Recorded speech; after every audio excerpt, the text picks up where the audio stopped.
The date was the 9th of April 2021. The world of hip-hop was already reeling from the news that the legendary DMX had passed away. But as fans scrolled through social media to offer their condolences, a video appeared that would stop the industry in its tracks. It wasn't a tribute from a polished studio or a red carpet. It was a grainy, heartbreaking clip recorded from a hospital bed.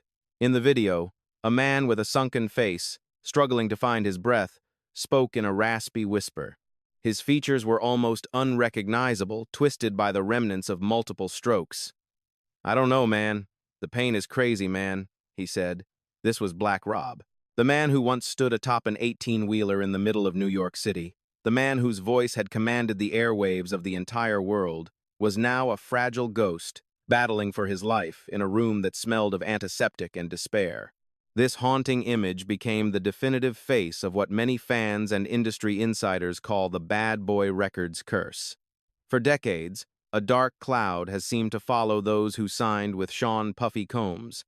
From the tragic murder of the notorious B.I.G. to the imprisonment of Shine, the sudden religious exit of Maze, and the mysterious disappearance of Craig Mack, the label's history is littered with broken dreams and premature ends.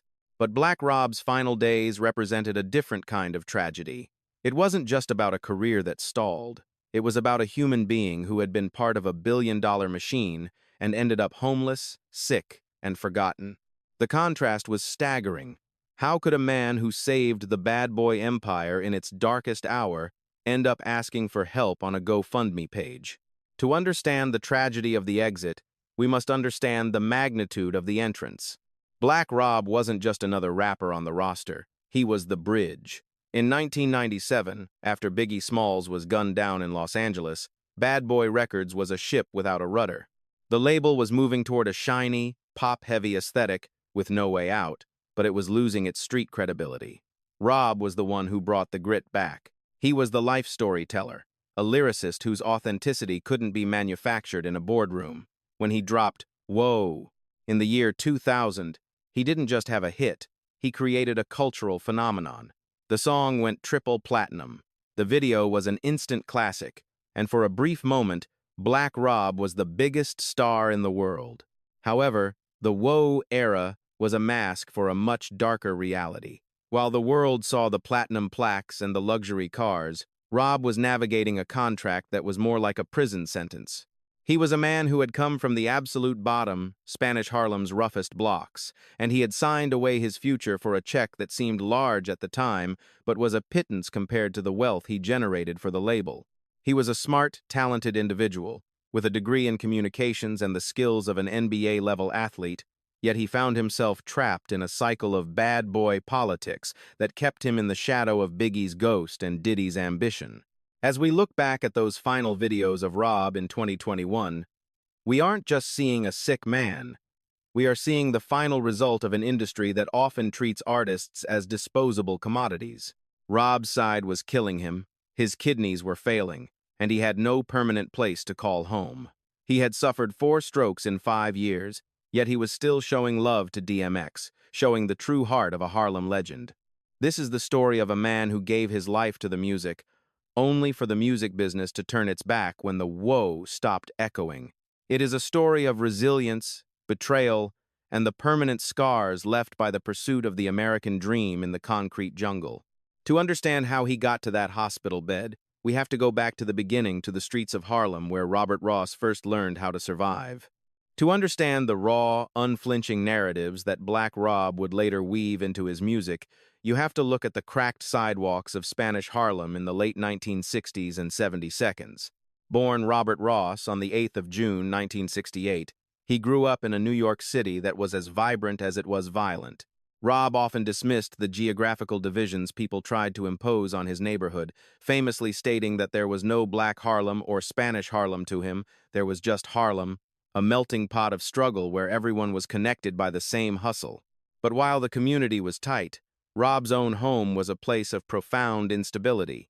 He was the classic wild boy of the family, a child whose energy was too much for a household already bucking under the weight of poverty and addiction. The domestic tragedy of Rob's youth was a cycle of neglect. His father was a ghost, a non-entity who played no role in his upbringing, leaving Rob to navigate the world without a paternal compass. His mother, whom he loved dearly despite the pain she caused, was a severe alcoholic. The house was often a battlefield of emotions rather than a sanctuary.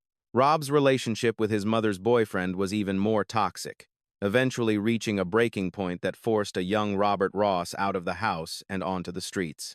At a time when most children were seeking comfort, Rob was seeking survival. He often felt like an outcast within his own bloodline, noting that in the early part of his life, it felt like nobody in the family really cared for him because of his rebellious nature. Education offered a glimpse of what Rob could have been, but it was ultimately surrendered to the immediate demands of the stomach. Rob was surprisingly gifted in the classroom. He maintained good grades and eventually even earned a degree in communications. He was a smart, articulate young man with a passion for learning. However, the shame of poverty was more powerful than the promise of a diploma. Rob frequently skipped school because his clothes were in such poor condition. He was tired of wearing the same worn-out rags from the previous summer, tired of the judging eyes of his peers. This deep-seated embarrassment led him into a life of petty crime. He became a master of the street hustle, from pickpocketing and snatching purses to running three-card Monte games on the corner. Anything to put a few dollars in his pocket so he could look decent for one more day. This lifestyle of robbing to eat inevitably led to a revolving door of juvenile halls, group homes, and eventually, adult prison. But even in the darkness of a cell, Rob found a rhythm. He wasn't just a criminal, he was an observer. He began to document the life around him, influenced by the pioneers of the genre like Doug E., Fresh, Slick Rick, and Grandmaster Caz. He saw how they told stories, how they used the microphone to paint pictures of the struggle. He began rapping under the name Bacardi Rob, a nod to one of his favorite drinks, and his persona as a wild, high-energy performer. He formed a group called the Schizophrenics, with his friends Alto and Godzilla. But while Rob was ready to give his life to the mic, his friends weren't as committed. The group disbanded, leaving Rob to forge a path as a solo act, eventually rebranding himself as Robio. Prison, however, provided a different kind of education. During one of his stints behind bars, he found himself locked up with Tragedy Gaddafi, a legendary figure from the Juice Crew who had mentored Capone and Noreaga. Being around established lyricists sharpened Rob's pen. He realized that if he was going to survive the streets of New York, he needed a craft that was more sustainable than robbery. When he finally stepped out of those prison gates, he was a man possessed. He wanted to prove to his mother, his distant relatives, and the entire city of New York that the wild boy from Harlem was going to be someone.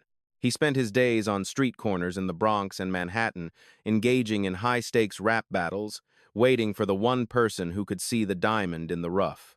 He didn't know it yet, but the bad boy era was about to begin, and Robert Ross was about to become the savior of a crumbling empire. The mid-1990s in New York City was a time of transition and territorial dominance. While Black Rob was honing his craft in the shadows of the Bronx, a new powerhouse was rising, Bad Boy Records. Through a mutual acquaintance named RP, who had attended Howard University with Sean Puffy Combs, Rob finally got his foot in the door. At the time, the Bad Boy machine was fueled by the success of Craig Mack and the meteoric rise of the notorious B.I.G. Rob recalled being in the room when the street team was still handing out McDonald's-themed boxes to promote the Big and the Mac. It was a raw, hungry era. When Puff finally heard Rob spit a freestyle, he didn't just see a rapper. He saw the Harlem grit that the label needed to balance its growing pop appeal. He signed Rob on the spot, changed his name from Robio to Black Rob, and handed him a life-changing check. The deal Rob signed was a testament to his desperation and the industry's opportunism. 10 albums for $450,000. To a man coming off the streets, homeless and weary from the revolving door of prison, it was a fortune. To the industry, it was a bargain that would eventually haunt him.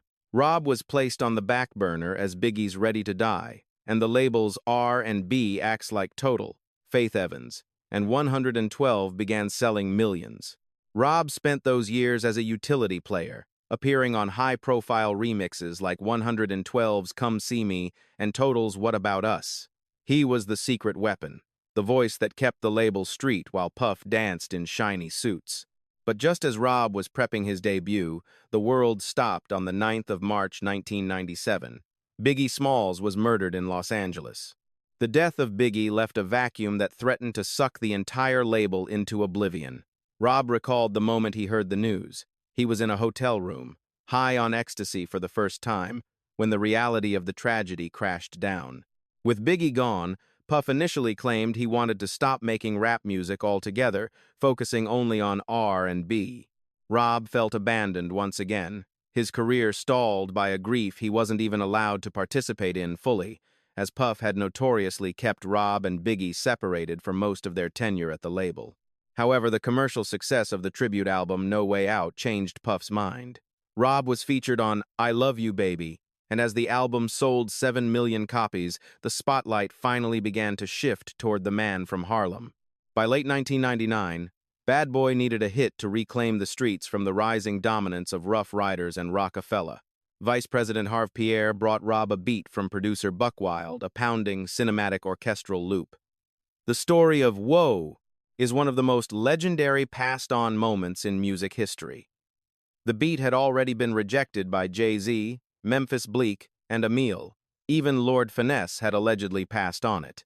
Rob himself wasn't initially feeling the track, but he used a slang term he had coined for anything impressive, whoa, and laid down the verses just to get the executives off his back. He had no idea he had just recorded the song that would define his life. When Whoa was released in 2000, it didn't just climb the charts, it dominated the culture. The song went triple platinum, and the music video, featuring Rob on an 18-wheeler, became an iconic image of New York rap. Vibe magazine named it the Single of the Year. The remix was an even bigger event, featuring a who's who of New York lyricists from Beanie Sigel to G-Dep. Rob's debut album, Life Story, followed shortly after, debuting at number 3 on the Billboard 200 and selling over 170,000 copies in its first week. It earned 4.5 mics from the source. Black Rob hadn't just released an album. He had saved Bad Boy Records from irrelevance. He was the king of Harlem, a platinum-selling artist, and the voice of the streets. But as the Whoa echoed across the globe, the cracks in the Bad Boy family were already beginning to widen. Even as Life Story ascended to platinum status, Black Rob was beginning to feel the suffocating weight of the Bad Boy machine. While the world saw a unified front of the family, the internal dynamics were governed by a strict hierarchy and a series of broken promises. One of the most haunting aspects of Rob's tenure was his relationship, or lack thereof, with the notorious B.I.G. Rob frequently pointed out that for some unexplained reason, Diddy kept the two of them separated. They were the label's two most potent street lyricists, yet they were rarely allowed to collaborate or even spend time together in the studio. Rob felt like he was being kept in a glass case, preserved for a specific moment, while others like Mace and the Lox were given the green light to release their projects first. This feeling of being skipped over created a deep-seated resentment. Rob had been at Bad Boy since the early days, yet he watched as Mace's Harlem World and the Lox's money, power, and respect were prioritized and marketed to multi-platinum success. He felt he had paid his dues tenfold, contributing ghostwriting and features to Puff's No Way Out project, yet his own life story was constantly delayed. When Biggie was murdered, Rob thought his time had finally come to lead the label, but instead, he was told to wait while Diddy pivoted to a shiny suit pop era. This era, while commercially lucrative, was the antithesis of the gritty Harlem reality that Rob represented. He was a street soldier being asked to play a supporting role in a pop star's parade. The tension reached a boiling point with the arrival of G-Dep. Rob and G-Dep shared a deep bond rooted in the same Harlem streets, and Rob's long-term plan was to use his own success to launch a label and sign G-Dep. He wanted to build an empire of his own, one that stayed true to the lyricism of the neighborhood. However, in a move that Rob viewed as a profound betrayal, Diddy went behind his back. After Rob introduced G-Dep to the Bad Boy staff, Diddy signed him directly to the main label, effectively cutting Rob out of the discovery and the potential executive role he had envisioned. Rob was furious, but in the world of Bad Boy, you either fell in line or you fell off.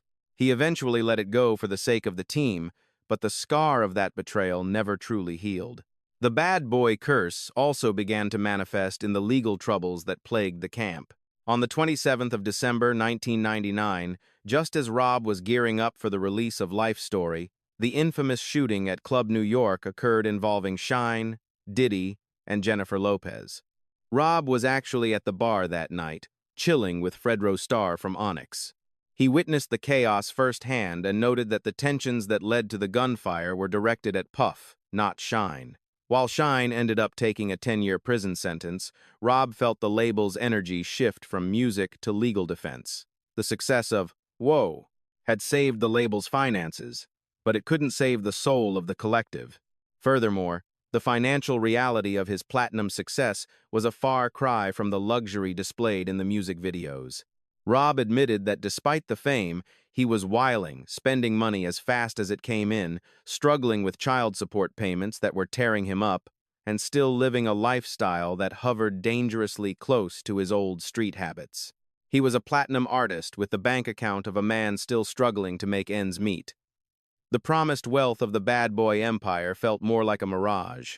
Rob began to realize that he was being used to maintain the label's cool factor, while the real profits were being funneled elsewhere. He was the voice of the streets, but the streets were still calling him back, and the law was beginning to close in. By 2004, the Whoa era was a fading memory, and the harsh reality of the music industry had set in for Black Rob. Despite having a platinum debut under his belt, he found himself in a desperate financial position. The lavish lifestyle portrayed in bad boy videos didn't match the zeros in his bank account. Rob would later claim that he wasn't receiving the royalties he was owed, leading to a sense of profound bitterness toward the label. This desperation culminated in a bizarre and tragic incident that would derail his career forever. On a Tuesday morning in a Manhattan hotel, the man who had once been the king of Harlem was caught on surveillance footage committing a crime that seemed beneath a star of his stature: grand larceny. According to police reports, Rob was seen on camera around 4 a.m., moving through the 12th floor of a hotel and testing door handles. He eventually slipped into a room where a female guest was sleeping. When the victim woke up, she discovered that her pocketbook, containing roughly $300 in cash and $6,000 worth of jewelry, was gone. Rob was apprehended shortly after. While he didn't have the jewelry on him at the time of the arrest, police convinced him to call his associates to bring the stolen goods to the station. In an interview years later with Combat Jack, Rob explained his mindset. He was fed up, he felt cheated by the industry, and he had reverted to the only survival mechanism he knew from his youth: robbing. He pleaded guilty to criminal possession of stolen property, a felony, and was sentenced to a term of 2 to 6 years. However, the legal saga didn't end with the plea. Rob failed to show up for his scheduled sentencing, leading to a bench warrant and a period where he was a fugitive from the law. During this time on the run, he managed to release his second album, The Black Rob Report, in late 2005. The album was a solid effort, featuring the standout track Ready, and it debuted at number 7 on the Billboard Top Rap Albums chart. But without the ability to tour or perform television appearances for fear of being captured, the album stood no chance commercially. The law finally caught up with him in 2006 Inches, New Jersey, and he was sent away to serve his time.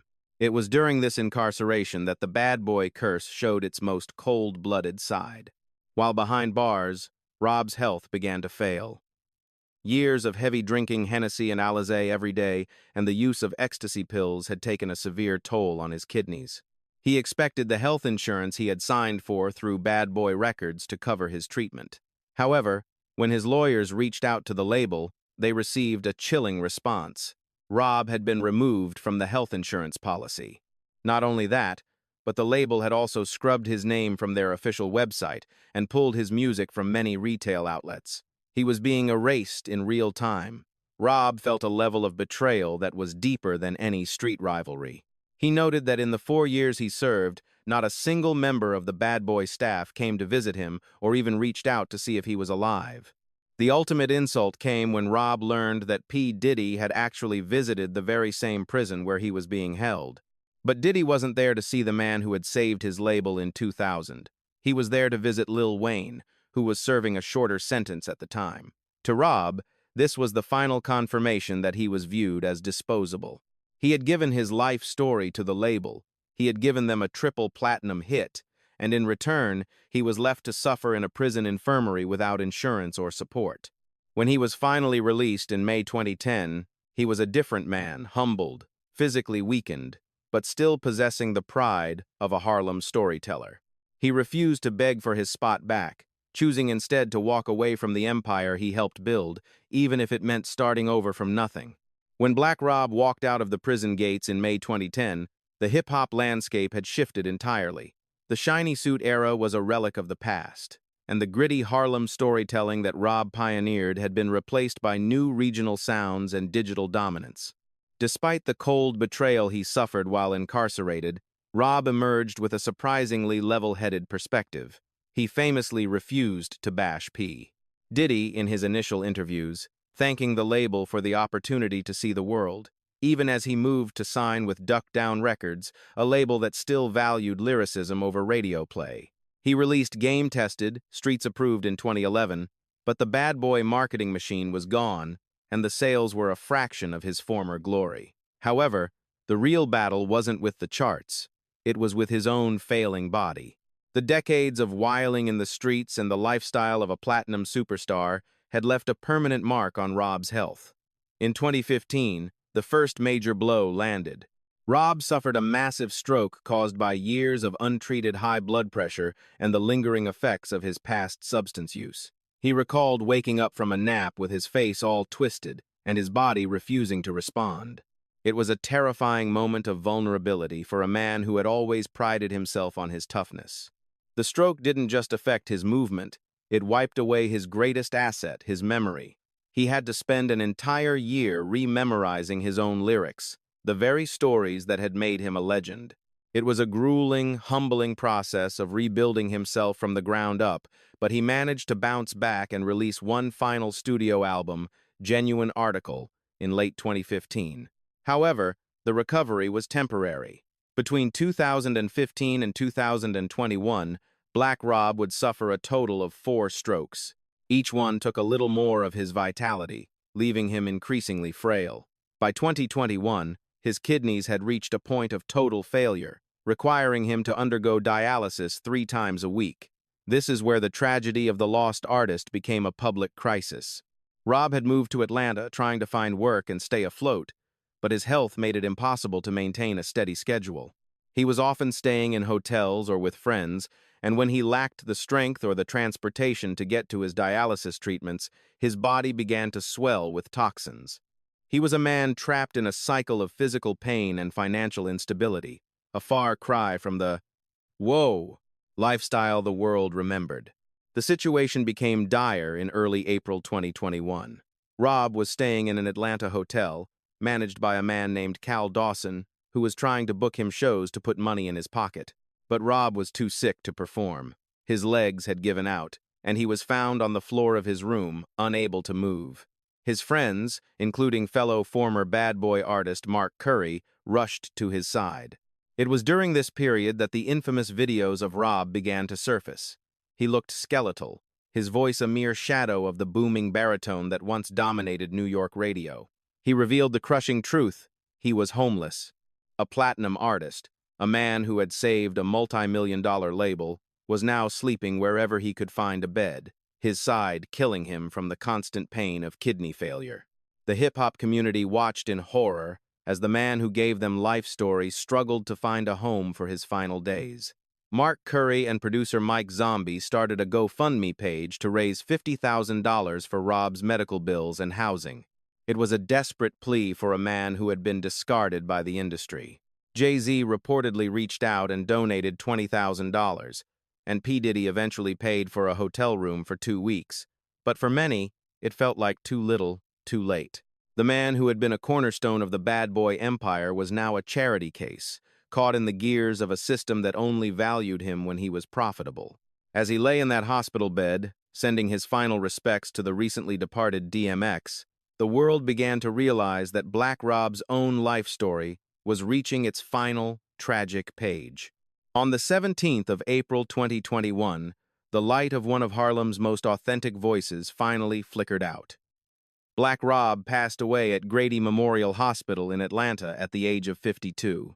The official cause was cardiac arrest, a final, fatal consequence of the kidney failure and strokes that had ravaged his body for years. His death, coming just 8 days after the passing of DMX, felt like the end of an era, a somber reminder of the physical and mental toll the rap game takes on those who come from the bottom. But as the news of his passing spread, the mourning was quickly overshadowed by a cloud of controversy and finger-pointing that exposed the deep, unhealed wounds within the Bad Boy family. The man who died homeless was suddenly the center of a multi-million-dollar debate about loyalty, legacy, and the true cost of fame. The aftermath of Rob's death was as chaotic as his final years. And P. Diddy, who had been criticized for his perceived silence during Rob's decline, eventually stepped up to pay for the funeral expenses. However, the gesture was met with skepticism by those who had stayed by Rob's side during his darkest hours. His manager at the time, Cal Dawson, and his former label mate Mark Curry were vocal about the too little, too late nature of the support. They argued that a man of Rob's stature should never have reached a point of homelessness or medical neglect in the first place. The funeral itself was a star-studded affair, but the absence of the boss spoke volumes. Diddy paid the bill but did not show up to look his former star in the face one last time, a move that many interpreted as the final act of the Bad Boy curse. The controversy didn't stop at the funeral. In the weeks and months following his death, a bitter dispute erupted over Rob's unreleased music and his final belongings. There were whispers of missing money, stolen hard drives, and people claiming to represent his interests who had only appeared when the spotlight returned. Rob's female cousin, Crystal, took to social media and YouTube interviews to blast the vultures who she claimed were exploiting his name after ignoring his phone calls when he was sick. She painted a picture of a man who was surrounded by yes-men when he was on top, but left to rot by almost everyone when the whoa stopped ringing. It was a tragic postscript to a life that had already seen enough betrayal. Despite the messiness of his exit, the musical legacy of Black Rob remains untarnished. He was a master of the street report, a rapper who could make you feel the cold of a New York winter and the heat of a Harlem block through his delivery alone. Before he died, he was reportedly working on a book and a documentary to tell his real-life story, one that wasn't edited by a corporate label. He also left behind a vault of unreleased music, including a rumored project called Life Story, Part 2, and another titled Permanent Scars.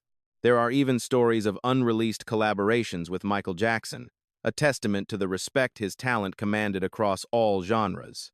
For the fans, these recordings represent the final pieces of a puzzle, a way to hear the voice of the king one more time.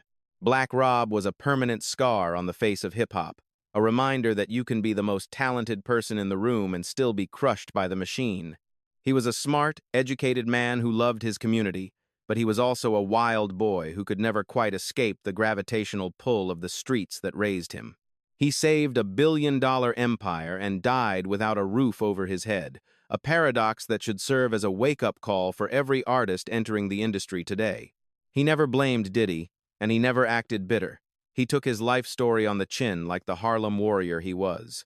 As we look back on the life of Robert Ross, we don't just remember the hit single or the platinum plaque. We remember the man who was too real for a fake industry. Rest in peace, Black Rob. You told your story, and the world finally heard it, even if they didn't know how to save the storyteller.